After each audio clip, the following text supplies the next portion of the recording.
ஒரு ஈஸியான மாங்காய் கூட்டுங்க. இதுக்கு பொடியாக கட் பண்ண மாங்காய், ஒரு 4 பல் பூண்டை பொடிசாக கட் பண்ணி வச்சுக்கணும். அப்புறம் கொஞ்சம் தயிர், அப்புறம் ஆயில், கருவேப்பிலை, சிவப்பு மிளகாத்தூள், கொஞ்சம் கடுகு இதையும் போட்டு நம்ம டக்குன்னு ஒரு மாங்காய் கூட்டு, கல்யாண வீட்டில் இது இலையில வைப்பாங்கள்ல, அந்த மாங்காய் கூட்டு சீக்கிரமாக செய்துட்டு வந்துடலாம். எண்ணெய் விட்டுட்டு கடுகு போட்டுக்கணும்.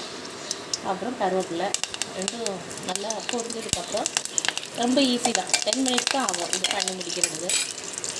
அப்புறமா அந்த பூண்டு கொஞ்சம் போட்டுக்கலாம். பூண்டை போட்டால் நல்ல வாசனையாக இருக்கும். மாங்காய் கூட்டுக்கு பொடியாக கட் பண்ண பூண்டு இதெல்லாம் ரொம்ப லைட்டாக வதங்கினா போதும். போட்டோன்னே ஒரு வாசனை வந்துடுச்சு. அப்புறமா அந்த கட் பண்ணி வச்சுட்டு பொடியாக கட் பண்ணி வச்சு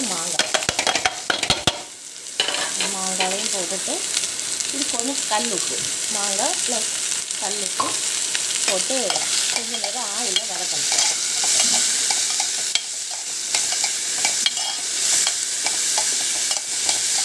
ஆயிலில் வதங்கினதுக்கப்புறம் ரொம்ப வதங்கணும்னு தேவையில்லை, லைட்டாக வதங்கினா போதும்.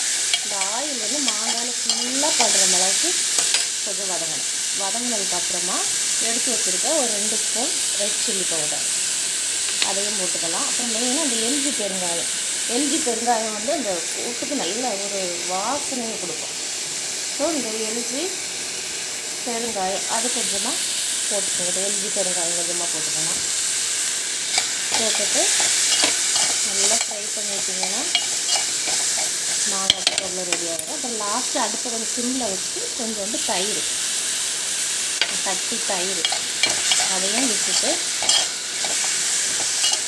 நல்லா கிண்டி விடுங்க. இப்போ மாங்காய் போட்டு ரெடி ஆகிடுச்சு. இது வந்து டேஸ்ட்டாக இருக்கும். இது அப்படியே எடுத்து ஒரு தட்டில் வச்சுட்டு சாப்பிடும்போது இந்த கல்யாண வீட்டில் உள்ள மாங்காய் போட்டு மாதிரி ரொம்ப டேஸ்ட்டாக இருக்கும்.